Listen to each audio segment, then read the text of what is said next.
Hola a todos, vamos a dar un minuto para que puedan ingresar todos a la sala y en breve comenzamos a esta sesión informativa de la OPS. Como saben, les recordamos que en nuestra página web en www.pajo.org/coronavirus pueden encontrar toda la información actualizada sobre la enfermedad, las guías de la OPS, el mapa con las situaciones y los casos en los países de nuestra región. Así que ya en unos segundos vamos a estar comenzando esta sesión.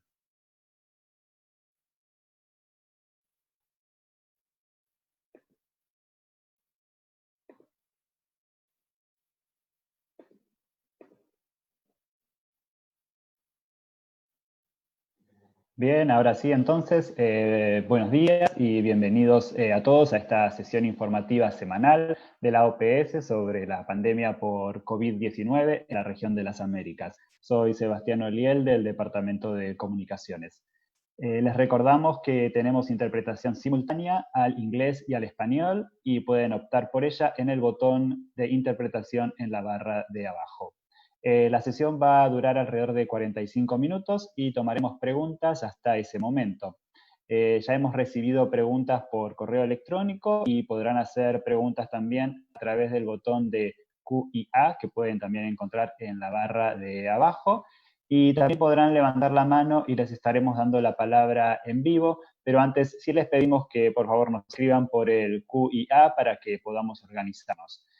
Además, les pedimos que se identifiquen con su nombre y su medio de comunicación. Esta sesión, como de costumbre, puede ser seguida también en las redes sociales de la OPS, en nuestros canales de Facebook y de Twitter.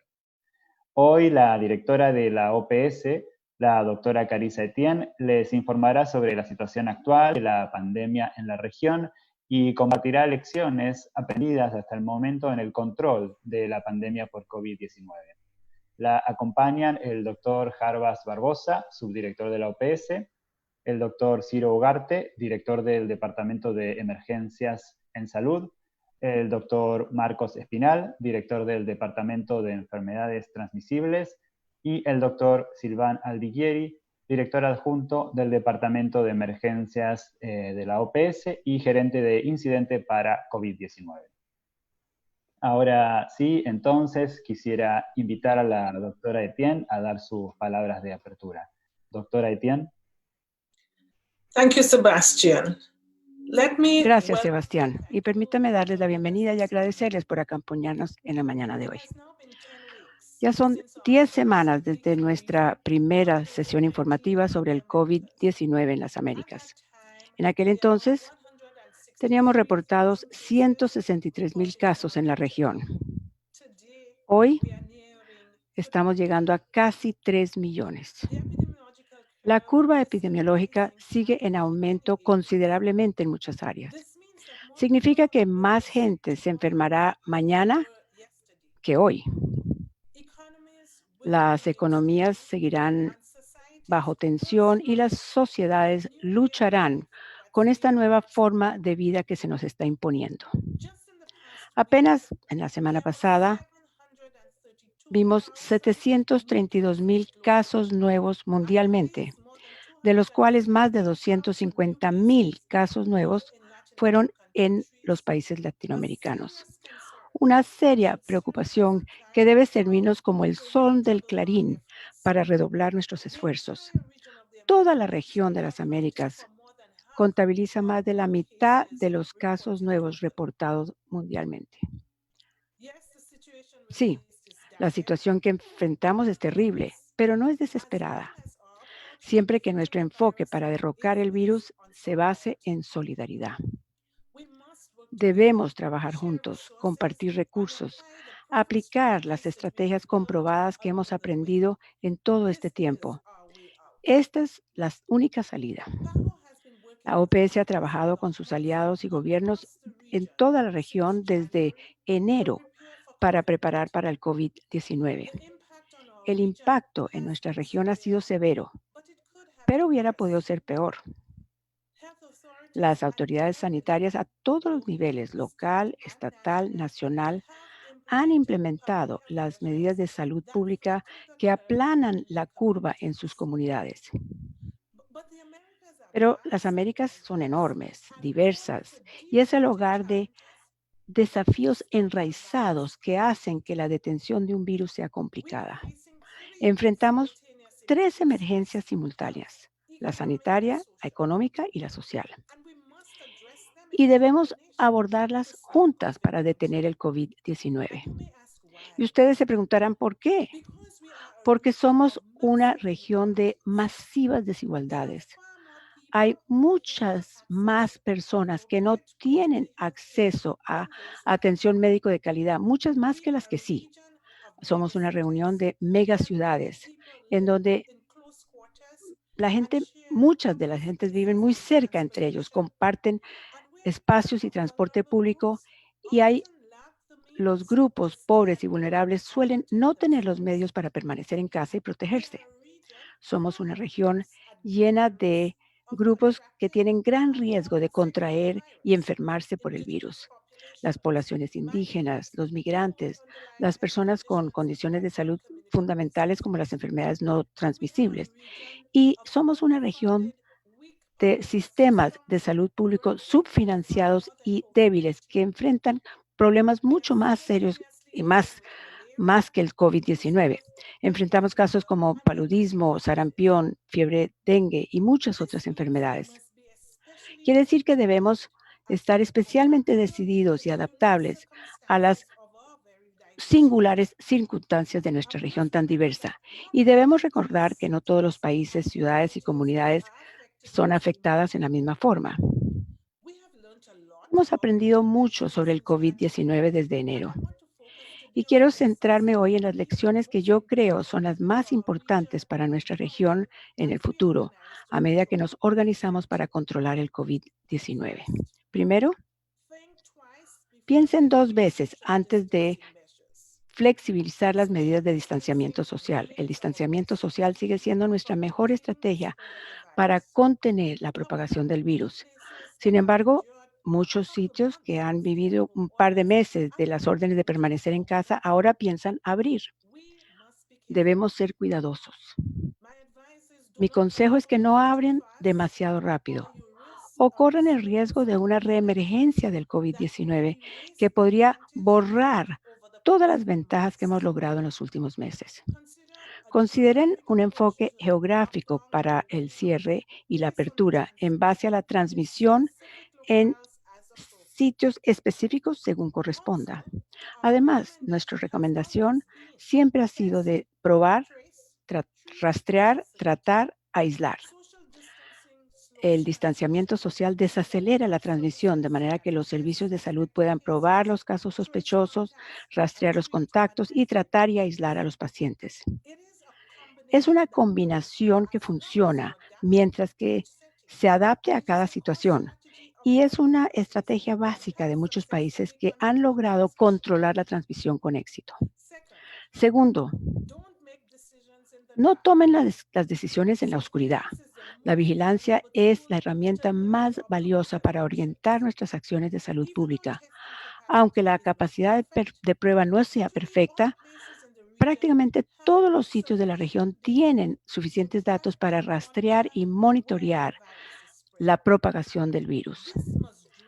Esto es lo que debe impulsar nuestra decisión y también nos ayudaría a dirigir las medidas de apoyo social más adecuadamente. Utilicen los datos para adaptar sus respuestas, proteger las comunidades vulnerables y centrar sus esfuerzos en donde surjan las nuevas infecciones.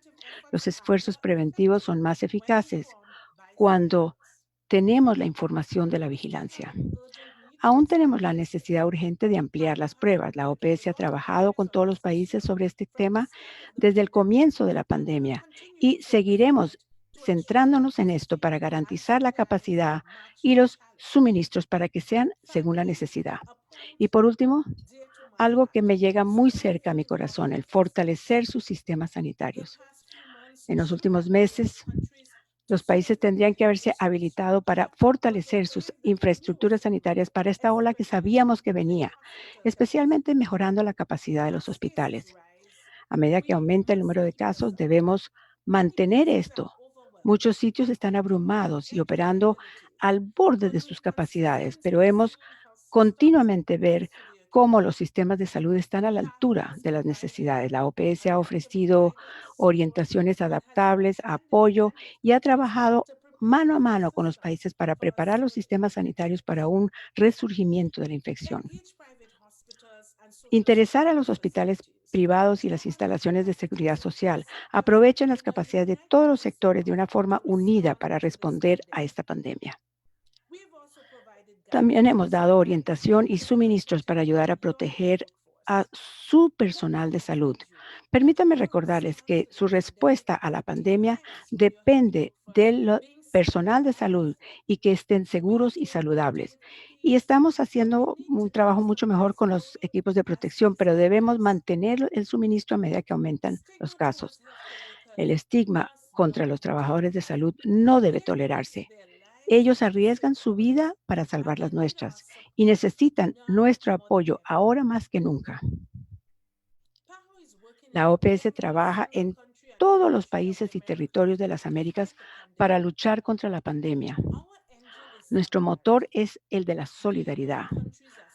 Sabemos que los países presentan una respuesta más fuerte si aprenden los unos de los otros, aunan sus esfuerzos y experiencias y aprovechan los datos más recientes y el apoyo de la OPS. Nuestra región quizá enfrente desafíos singulares para detener el COVID-19, pero también tenemos en una singular posición para superarlo. Tenemos la tradición del panamericanismo, nuestra luz que nos guía desde la fundación de la OPS en 1902, y esto nos ha ayudado a superar innumerables brotes.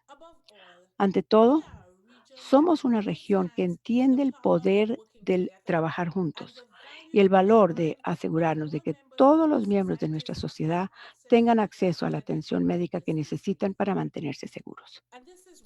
Y por esto es que yo me siento tan confiada en que lograremos superar esto juntos. Gracias. Muchas gracias, doctora Etienne. Vamos a pasar ahora a la parte de preguntas que hemos recibido por email y luego pasaremos a las preguntas del chat. Recuerden que tenemos el botón de Q y A en donde pueden escribirlas y las estaremos leyendo y compartiendo. La primera pregunta entonces ahora vino de varios medios, de varios reporteros, de NPR, Bloomberg, Radio Jamaica y también de Carol Morello del Washington Post. Y la pregunta es relacionada en inglés.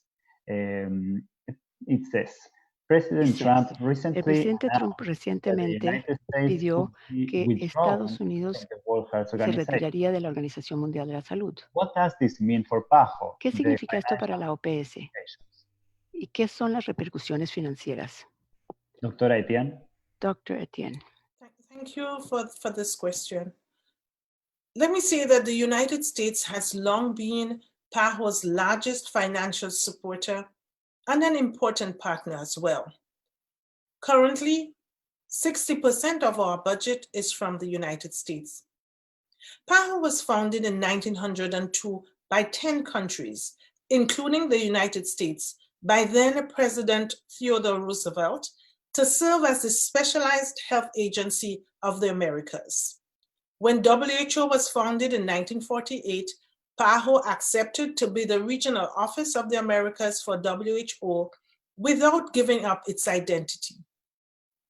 Throughout our history, during health emergencies like the one we are facing now, and in regular times, we have worked to improve the health and well-being of the people of the Americas.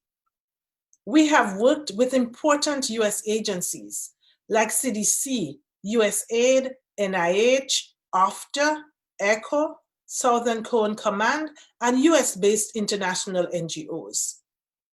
The United States has worked side by side with PAHO and its other member states to expand the coverage of vaccines, control outbreaks, respond to emergencies, eliminate smallpox and polio from our region, among many other shared accomplishments.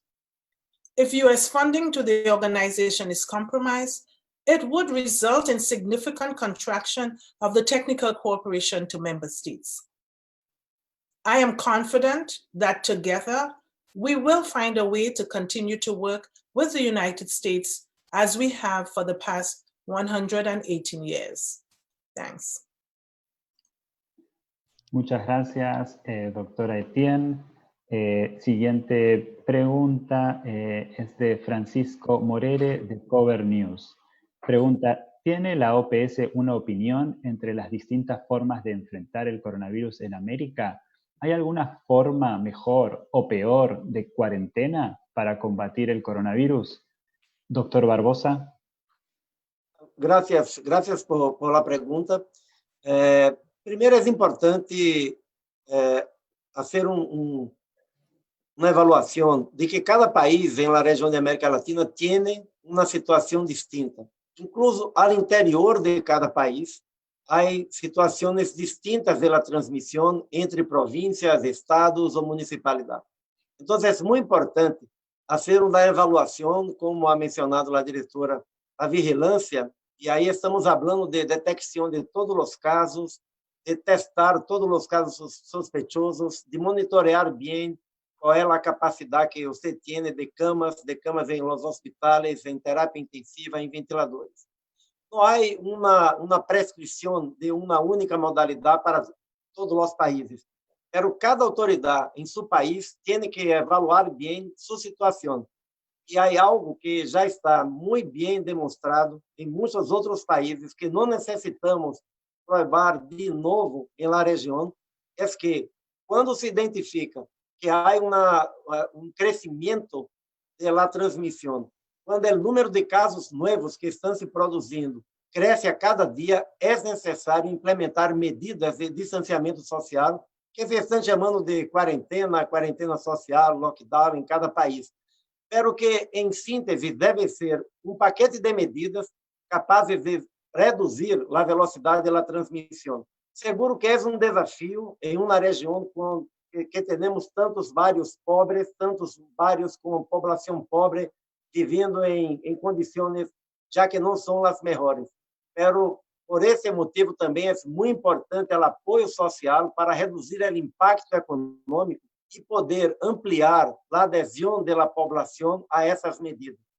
Essas medidas devem seguir até que se consiga aplanar a curva e controlar a transmissão.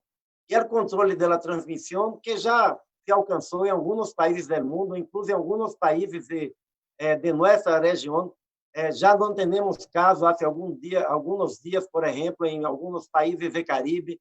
Há outros países da América Latina onde a transmissão se está reduzindo, há que aguardar mais. Ou seja, é necessário verificar bem a situação. E, ao mesmo tempo que se implementam essas medidas para diminuir a velocidade da transmissão, monitorear começando os serviços de saúde.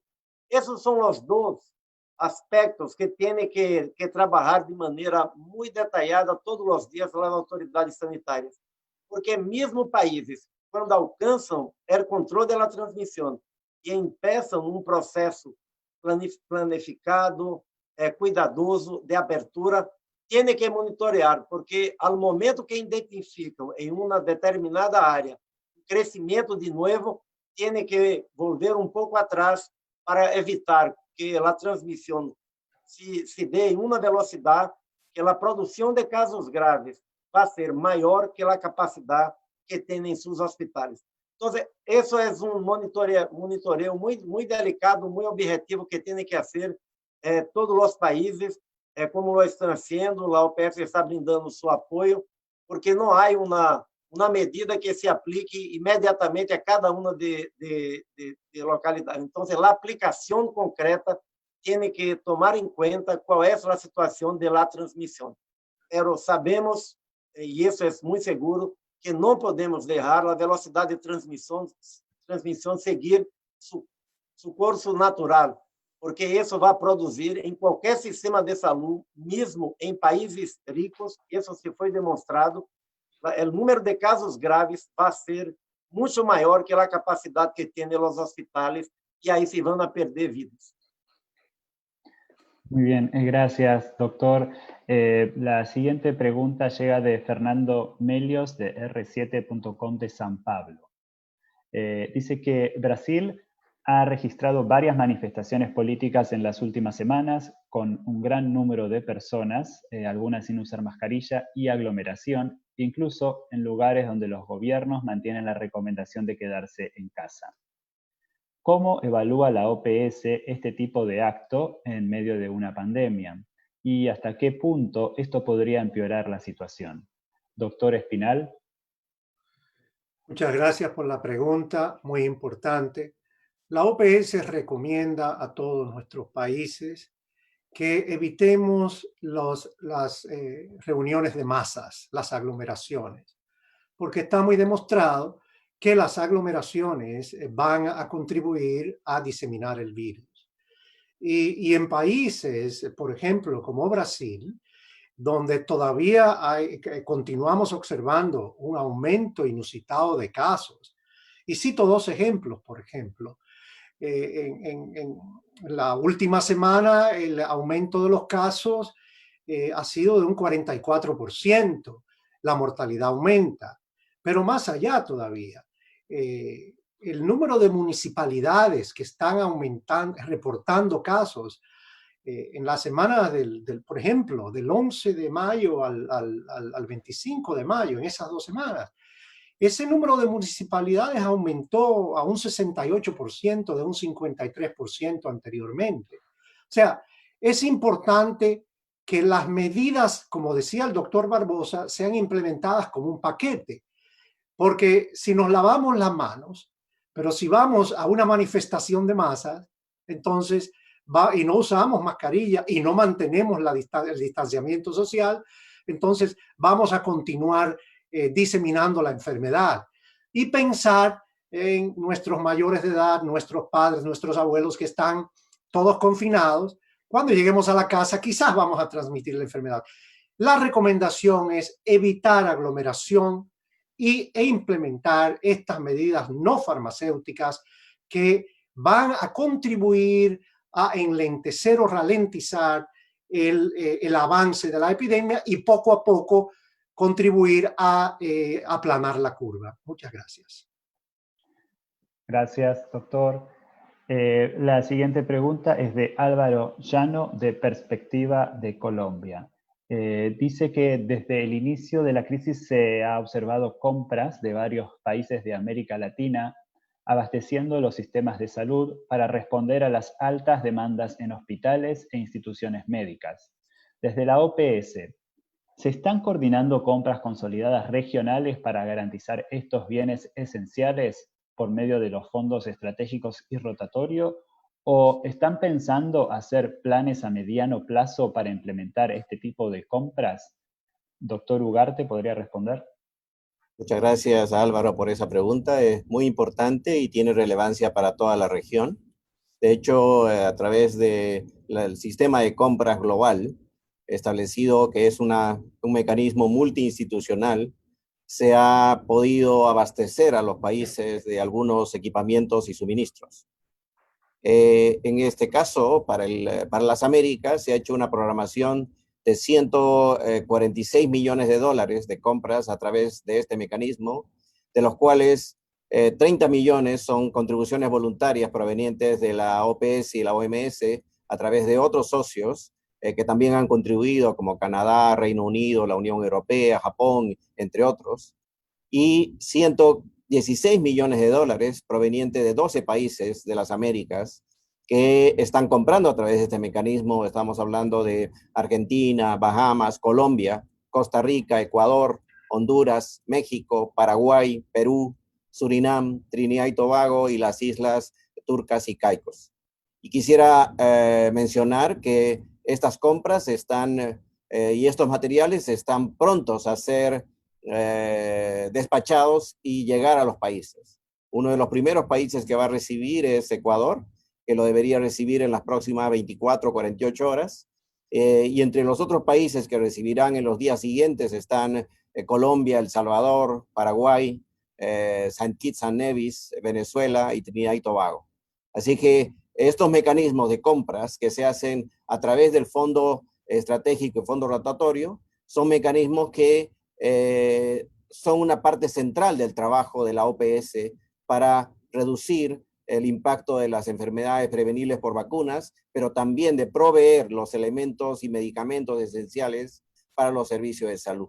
Y este es uno de los puntos que el Comité Ejecutivo Extraordinario de la OPS discutió el viernes pasado y se tomaron conclusiones específicas para mantener este mecanismo dentro del COVID y más allá del COVID. Gracias. Gracias, doctor. La siguiente pregunta nos llega de Andrew Karpinski de Vice y también de Denis Chabrol de News Talk Radio Guyana. Andrew dice en inglés ambas, ¿cuántas tribus o comunidades hay en la Amazonía y cuántas han reportado casos de coronavirus? Dennis says, ¿qué ayuda específica se le está dando a Guyana y Brasil para enfrentar el impacto del COVID-19 en las poblaciones indígenas que inherentemente son vulnerables? Dr. Alighieri. So, thank you for these two. Muchas gracias por estas dos preguntas. La prevención y el control del COVID-19 entre las poblaciones indígenas es altísimo en la agenda de la Organización Panamericana de la Salud. Estamos muy preocupados por las tendencias y los últimos desarrollos de la cuenca del Amazonas, pero no solamente allí. También hubo una pregunta de Guyana y por lo tanto quisiera resaltar el hecho de la importancia del trabajo en colaboración entre los diferentes países de los escudos de Guyana, Venezuela, Guyana Francesa y los estados al norte de Brasil. Durante los últimos años ha habido historia de respuesta y control del sarampión, difteria, y sabemos cuáles son los desafíos que tienen estas zonas. Hay una interacción también muy compleja entre las poblaciones indígenas y los mineros de oro legales o ilegales, porque hay movimiento legal e ilegal de personas que cruzan las fronteras. Así que ese es un sistema que desafía los sistemas y por esto es tan importante fortalecer el sistema de vigilancia en las zonas más remotas para mantener la vigilancia caso de caso, así como de general, vigilancia de los rumores, vigilancia de diferentes rumores, inclusive de la sociedad civil, para desencadenar una reacción investigativa rápida. La OPS, la Organización Panamericana de la Salud, está trabajando a nivel regional con diferentes asociaciones indígenas, incluso COICA, que es una sigla en español, que es la Confederación de Asociaciones Indígenas de la Cuenca Amazónica. Y la OPS también ha desarrollado junto con sus aliados las orientaciones para tratar el control del COVID entre los grupos indígenas. La principal recomendación después de la pregunta hecha por el colega de Guyana es asegurarnos de que exista una estrecha colaboración con las asociaciones indígenas, vinculando a los grupos indígenas al proceso de decisión para garantizar el que se consideren las barreras culturales, incluso las barreras lingüísticas, y hacerlo a nivel nacional al mismo tiempo que se hace a nivel local. Otra recomendación que se hizo recientemente, creo que fue el viernes pasado, entre la OPS, COICA y otros aliados, fue de asegurarse también de tener ONGs nacionales y locales que participen en esta respuesta, así como ONGs internacionales también, para complementar las actividades que manejan los diferentes ministerios de salud de los países en la cuenca amazónica. Bien, gracias, doctor. Ahora vamos a pasar a preguntas del chat y en vivo. Uriel Velázquez, de Despacho 55 de Nicaragua, tiene una pregunta y voy a intentar darle la palabra ahora en vivo. Uriel, ¿nos escuchás? Hola.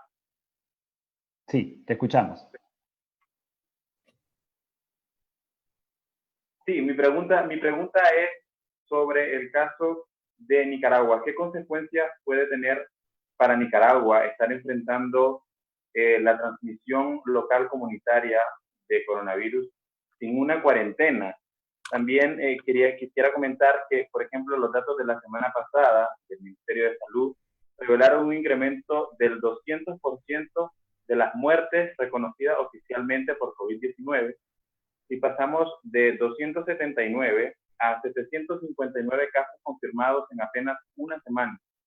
¿Cuál es el análisis que hace la OPS de esos datos? Y quisiera saber también cómo va la comunicación con el gobierno de Nicaragua para la solicitud que hicieron de visitar el país. Gracias. Gracias, Uriel. Doctor Ugarte, ¿puede tomar esta pregunta? Sí, gracias por la pregunta, Uriel. La situación en Nicaragua es una situación muy preocupante. El incremento de número de casos y de fallecimientos reportados por fuentes, la fuente oficial y las fuentes no oficiales, demuestran que la transmisión comunitaria está en una situación muy difícil de controlar. Y cuando uno pierde el rastro al virus y uno no puede evitar que la transmisión continúe, cuando hay actividades sociales, es necesario implementar de inmediato, como lo dijimos la semana pasada y se anunció por la directora hace más de un mes, que implementar las medidas de distanciamiento social es uno de los mecanismos más importantes para salvar vidas y reducir la transmisión.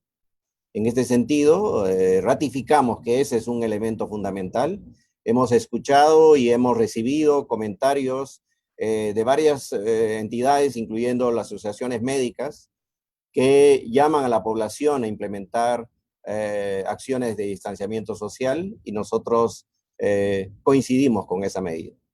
El número de casos y el número de fallecimientos tiene que ser manejado de una manera completamente transparente. Esa es la única manera de poder controlar la pandemia de COVID-19 en Nicaragua. Al mismo tiempo, es necesario proteger al personal de salud, porque es nuestra primera línea de defensa. Y entonces, tomando las precauciones de detección de los casos, del tratamiento de los casos y el aislamiento inmediato de todos los sintomáticos, hacer una búsqueda de los contactos y la cuarentena adecuada, es una medida fundamental cuando tenemos la probabilidad de seguir el virus. Pero si no lo podemos seguir y están apareciendo en la comunidad, no hay otra medida que pueda reducir las muertes y el impacto en la sociedad que el distanciamiento social. Y llamamos a las entidades, otra vez a las entidades públicas y privadas, para que implementen de inmediato esas medidas. Gracias.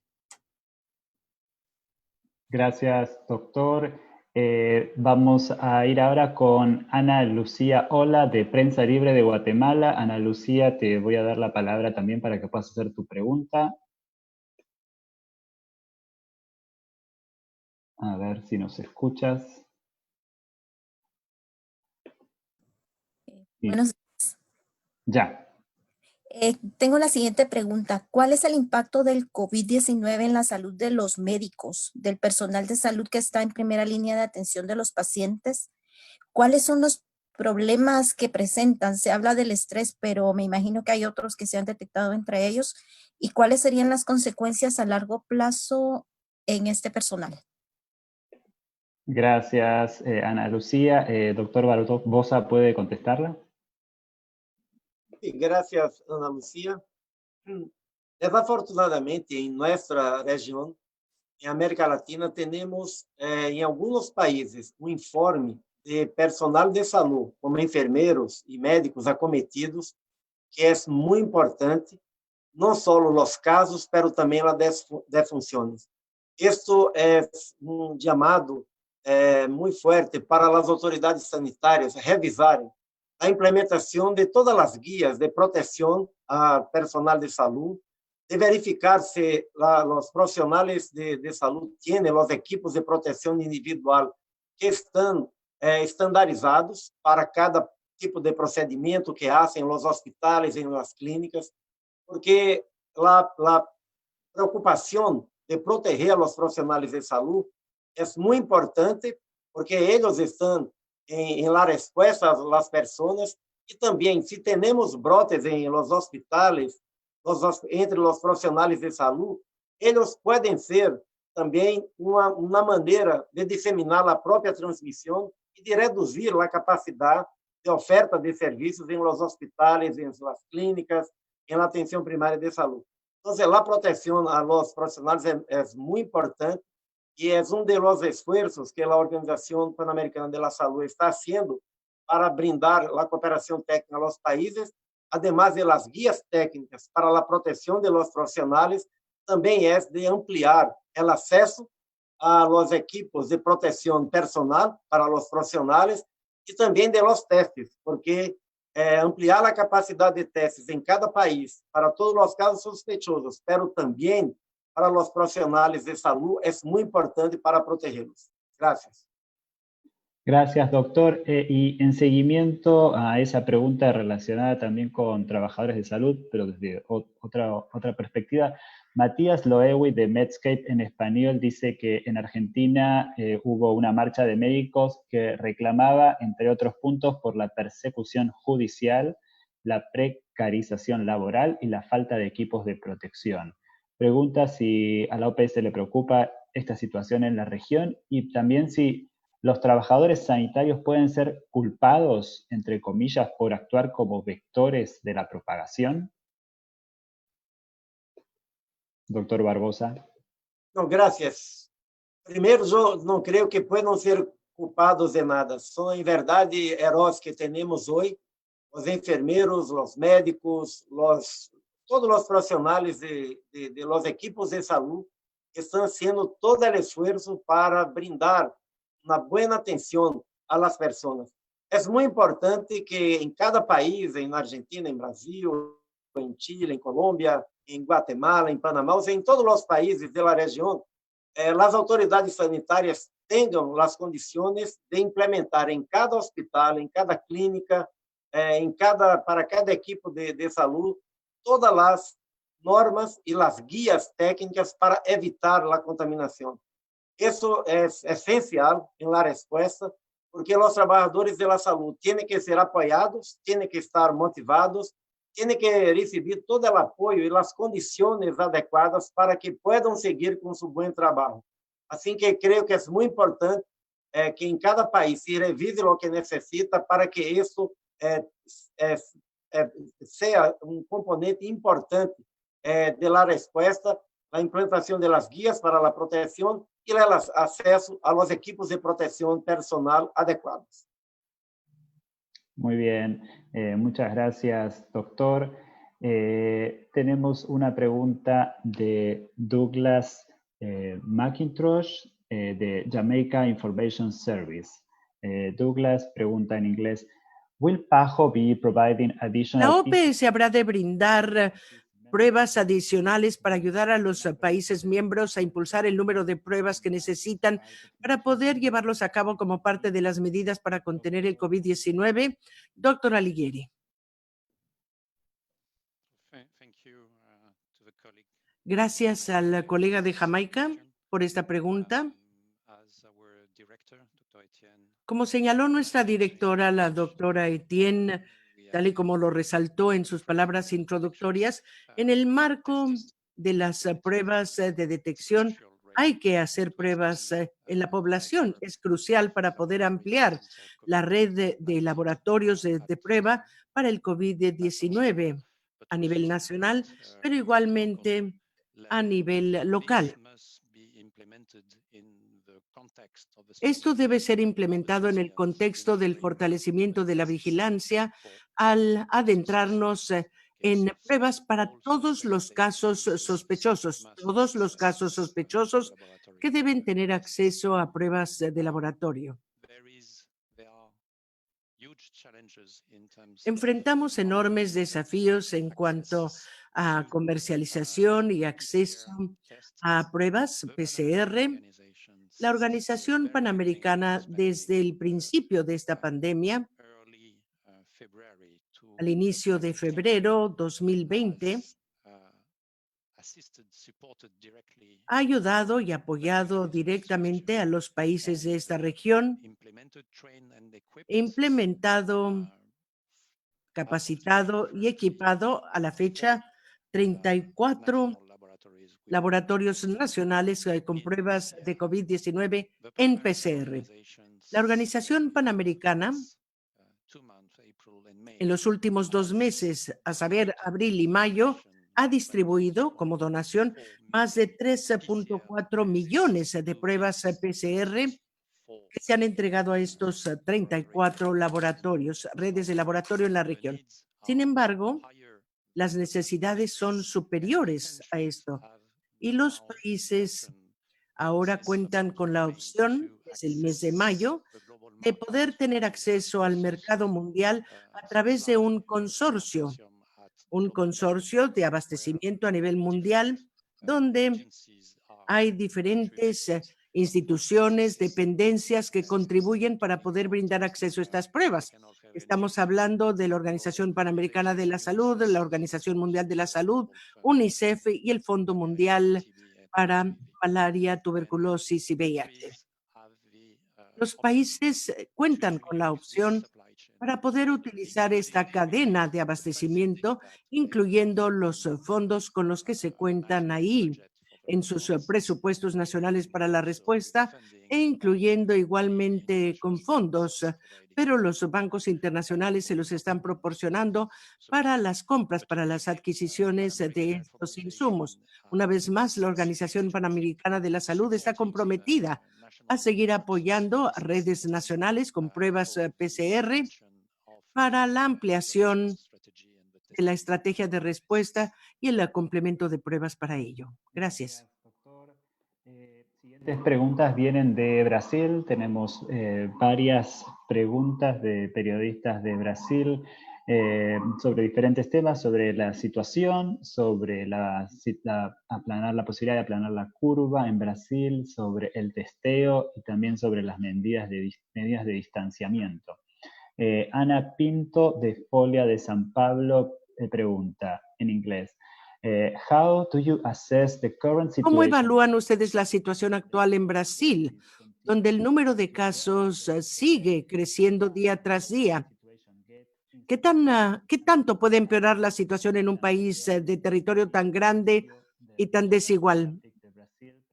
Sobre el testeo y dice en inglés, in the current state of the pandemic en la situación actual de la pandemia en Brasil, ¿qué tan importante es aumentar el número de pruebas para controlar la propagación del virus?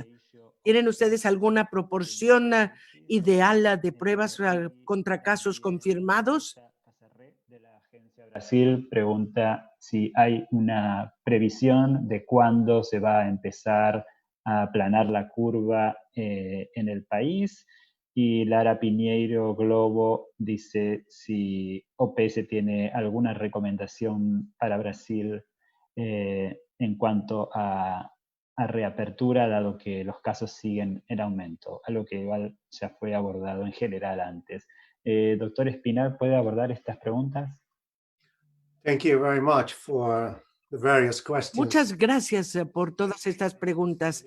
La situación en Brasil es delicada y estamos muy preocupados porque lo que hemos visto es un aumento de casos, aumento en mortalidad en esta última semana. El mensaje es que las medidas de mitigación deben continuar siendo implementadas. No podemos generalizar porque Brasil es un territorio enorme y los estados son diferentes. Pero si miramos las encuestas que han llevado a cabo universidades prestigiosas como Pelotas en Brasil, sugiere que la baja prevalencia en estados como Florianópolis, por una elevada prevalencia en otros estados, en Amazonía, etcétera,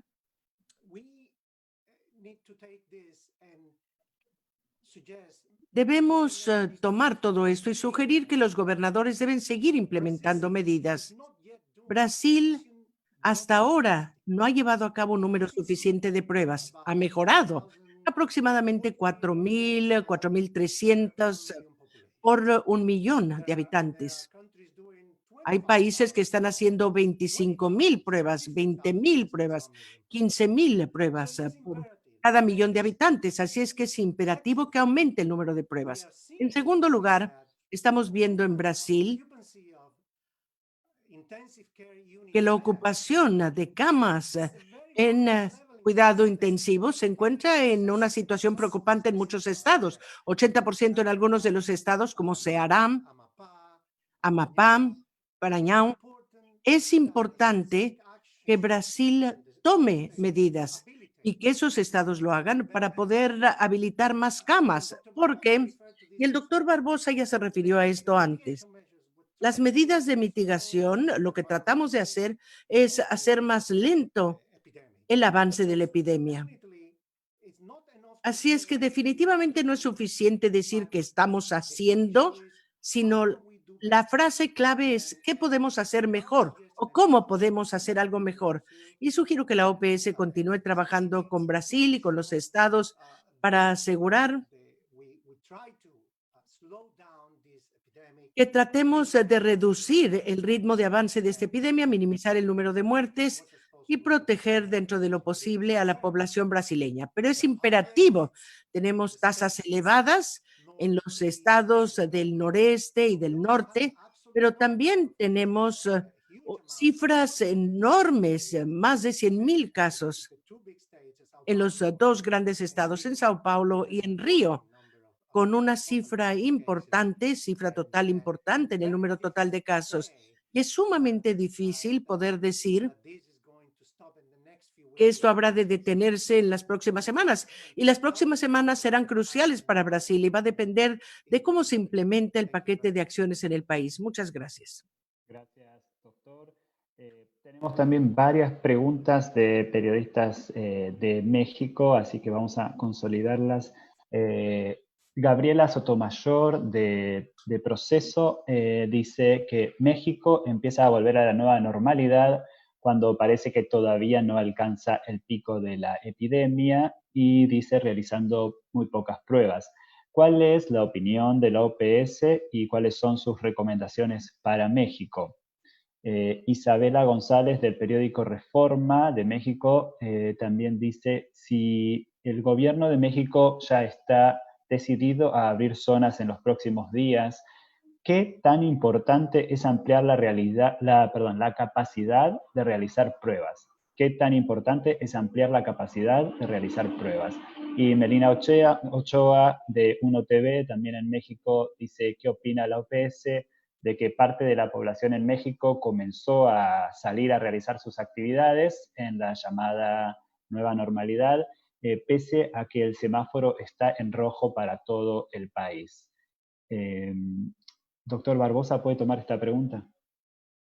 Sí, gracias. Son muchas preguntas, pero déjame buscar uma síntese de qué pasa. En un país como México, seguro que hay muchas diferencias entre los estados, y essas diferenças têm que se tomar em conta. De novo, não há uma fórmula mágica, pero se a transmissão todavia sigue crescendo, isso é um indicativo de que não se deve começar a abrir a atividade econômica de maneira imediata, porque pode significar que a transmissão se vai acelerar todavia mais. Então, a situação em México está em cada estado há diferenças. Essa pergunta se em las áreas rojas as pessoas estão buscando de novo em las calles, estão aí caminhando. Isso é importante uma reflexão, porque de novo, como a diretora chamou a atenção, é a primeira região do mundo com tanta gente em uma situação de pobreza, com tanta inequidade social e econômica, onde experimentamos a pandemia. Ou seja, é um desafio muito importante para todos os governos que medidas de proteção social, de apoio econômico à população mais pobre podem ser implementadas para poder aumentar a adesão dessas pessoas às políticas de distanciamento social, de quarentena, de lockdown, o que os governos estão implementando. Segundo, o governo de México, por intermédio da Secretaria de Saúde, está fazendo um esforço para ampliar o número de provas. Nas últimas 2 semanas, adquiriu mais provas, habilitou mais laboratórios, incluso laboratórios privados, o que deve resultar em um incremento da capacidade. Não há uma taxa específica de quantos testes por 1 milhão de habitantes, pero há que ter testes suficientes para testar todos os casos sospechosos. Há que ter testes suficientes para testar os contatos de los casos e para testar os profissionais de saúde. Ou seja, esse é o mínimo que se necessita em um país. Porque aí, com os profissionais de saúde, se protege a capacidade dos serviços de saúde e com todos os casos sospechosos e com os contatos de los casos, se pode seguir o caminho do vírus e começar a cortá-lo para diminuir a transmissão. Então, México está fazendo esse esforço. Esperamos que em los próximos dias já se tenha muito mais capacidade, não só em México, mas em todos os países de América Latina, porque esta é uma nação muito importante para o controle da transmissão. Muy bien, muchas gracias, doctor Barbosa. Ya estamos llegando al final de esta sesión informativa, así que vamos a pasar a la última pregunta, que es de Jorge Valencia, de Public Radio Program The World. Pregunta en inglés. Millones en la región trabajan en sectores informales y viven de sus ganancias cotidianas. Al implementar medidas de aislamiento físico, estos trabajadores no tienen acceso a salarios y probablemente no tengan acceso a alimentos. Esto lo está considerando la OPS como un problema de salud pública. Doctor Etienne. Muchas gracias, Sebastián, y quiero agradecer a los periodistas por esta pregunta. Seamos realistas. Los trastornos ocasionados por el COVID-19 han sacudido nuestras economías hasta el meollo. El aumento en el desempleo en la región ha impulsado a las familias a la pobreza y, tristemente, muchos otros estarán en esa situación, especialmente considerando que tanto ha afectado al sector informal para muchas personas en la región. Debemos entender que medidas como el distanciamiento social plantean un desafío singular para la gente que tiene que trabajar todos los días para traer alimentos a sus casas. Y reconocemos que el imponer esas medidas durante semanas y aún meses se convierte en algo cada vez más difícil para esas familias. La pandemia nos ha obligado a enfrentar 3 emergencias. Y esto ya lo he dicho antes. Tenemos que enfrentar esas 3 emergencias al mismo tiempo. Emergencia sanitaria, emergencia social y emergencia económica. Cada gobierno está trabajando para poder abordar el mismo problema, mantener a su población segura sin arruinar el sustento de las familias y las comunidades. Es un equilibrio difícil de lograr, pero quiero pensar que no es uno imposible. Para poder tener éxito, necesitamos un enfoque conjunto que aborde la salud pública, la cuestión económica, así como los desafíos sociales de la pandemia, todos a la vez. Los países tendrán que implementar un periodo de transición cauteloso, como dije antes, donde seguiremos concentrándonos en la salud, pero también tenemos que buscar formas, medios para estimular la economía de nuestros países y enfrentar la pobreza. Y estas son cuestiones difíciles de equilibrar. Estamos trabajando con la CEPAL para poder abordar los impactos económicos y sociales del COVID-19 en las Américas y darle a los países cierta orientación sobre cómo apoyar sus economías mientras que están creando redes de protección social y al abordar las medidas de protección social y de distanciamiento social. La OPS también sostiene conversaciones con el Banco Mundial, con el BID, con el Fondo Monetario para coordinar la respuesta económica en las Américas y poder asegurar que inversiones futuras estén alineadas con la mejor evidencia disponible para orientar la toma de decisiones en cuestiones sanitarias. Al concluir, permítanme aprovechar esta oportunidad para añadir lo siguiente. Este es el momento para tener solidaridad en la salud de nuestra región. No podemos y no debemos dejar que el COVID-19 nos someta a pruebas. La OPS y los Estados miembros no deben dejar fuera ni detrás a nadie. Juntos debemos tener éxito y juntos lo haremos. Y no podemos dejar que el fracaso sea nuestro futuro. Gracias por acompañarnos en esta sesión virtual informativa. Que tengan un buen día. Gracias, doctora Etienne.